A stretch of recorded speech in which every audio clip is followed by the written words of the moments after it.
Kinatigan ni RG Diaz ang unang pasabog ni Sian Gasa nang nagkaayos na sina Daniel Padilla at Catherine Bernardo.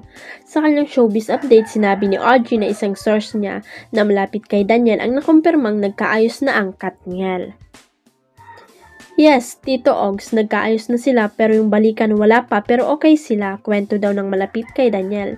Ipinaalala rin ni Ogie na sila ang unang nagchika na pinunta ni Daniel sa dressing room sa isang event ng ABS-CBN si Catherine at yun ang unang naging pag-uusap ng dalawa.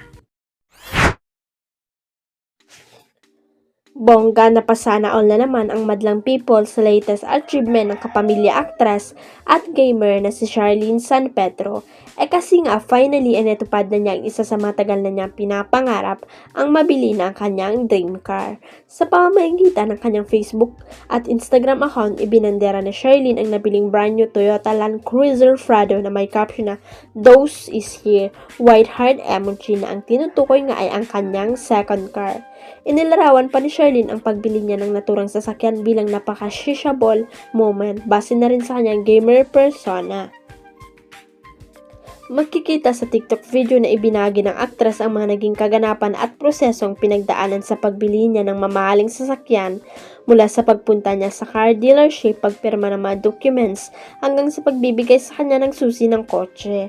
Mababasa naman sa naturang video ang mga text caption na "Bought my dream car yesterday, 20 years in the making, ngiting sumakses. Ang saya i-drive at thank you Lord." Sandamakmak naman congratulatory message ang natanggap ni Charlene mula sa kanyang mga fans at kaibigan sa showbiz. Ilan sa mga natuwa at bumati kay Charlene ay sina Bini Gwen, Chris Bernal, Kimpoy Feliciano, David Quezon, Chir Bernacha at marami pang iba. Ang chika umaabot sa 4.8 million ang halaga ng nabiling sasakyan ni Charlene. Kaya naman napawaw talaga ang kanyang social media followers. Bumilib sila sa dalaga dahil sa kanyang edad ngayon ay nakapagpundar na siya ng kanyang dream car. Noong 2023 nang mabili ni Charlene ang una niyang car, isang Blackford, sa kanyang X or Twitter. Sinabi niyang katas ito ng kanyang gamer kari, sulit ang puyat at pagod sa pag-live. Thank you Lord. Huwag kalimutang i-click ang subscribe button at i-ring ang notification bell para sa latest at legit chika updates.